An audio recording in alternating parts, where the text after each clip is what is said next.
Après l'approbation d'un nouveau paquet d'aide américain de 60 milliards de dollars, l'Ukraine mène des combats difficiles à ses frontières pour repousser les attaques russes dans la région de Kharkiv.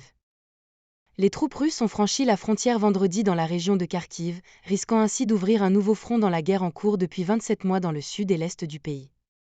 L'armée russe a déclaré avoir pris le contrôle d'au moins 9 villages. Kiev affirme avoir repoussé les attaques et tente de reprendre le contrôle de ces zones. Le leader militaire ukrainien, Oleksandr Syrsky, a déclaré dimanche que les forces ukrainiennes faisaient tout leur possible pour maintenir la ligne de front. Les unités des forces de défense sont engagées dans des combats acharnés pour contrecarrer les efforts des envahisseurs russes pour percer la ligne de défense et les ont arrêtés, a écrit M. Syrsky sur le réseau Telegram. La situation est difficile, mais les forces de défense de l'Ukraine font tout pour maintenir les positions défensives et infliger des dommages à l'ennemi, a-t-il ajouté. L'Ukraine a intensifié ses efforts de défense depuis plusieurs mois après que les livraisons de munitions américaines ont été ralenties. Les forces russes bénéficient d'un avantage significatif en termes de recrues et de munitions. Le porte-parole militaire Nazar Voloshin a déclaré à la télévision ukrainienne que l'offensive principale des Russes visait les villes de Vovchansk et Liptsi, à environ 20 km de Kharkiv, la deuxième plus grande ville d'Ukraine.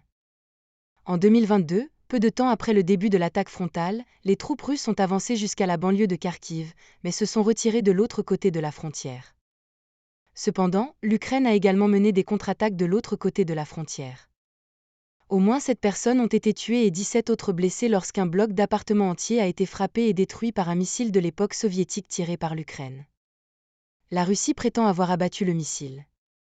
Lors d'une des attaques les plus sanglantes dans la région de Belgorod, l'Ukraine a lancé ce que les responsables russes ont qualifié de massives attaques de missiles balistiques avec des missiles Tochka et des systèmes de missiles multiples Adler RM-70 Vampire.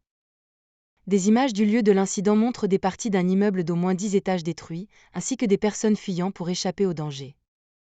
Le ministère russe de la Défense a déclaré que lors de l'attaque, qualifiée des attaques terroristes contre des zones habitées, au moins 12 missiles avaient été utilisés. Tant l'Ukraine que la Russie affirment qu'ils n'ont pas l'intention d'attaquer des civils, bien que de nombreux civils aient été tués dans la guerre des deux côtés. Jusqu'à présent, il n'y a eu aucun commentaire de l'Ukraine sur l'attaque.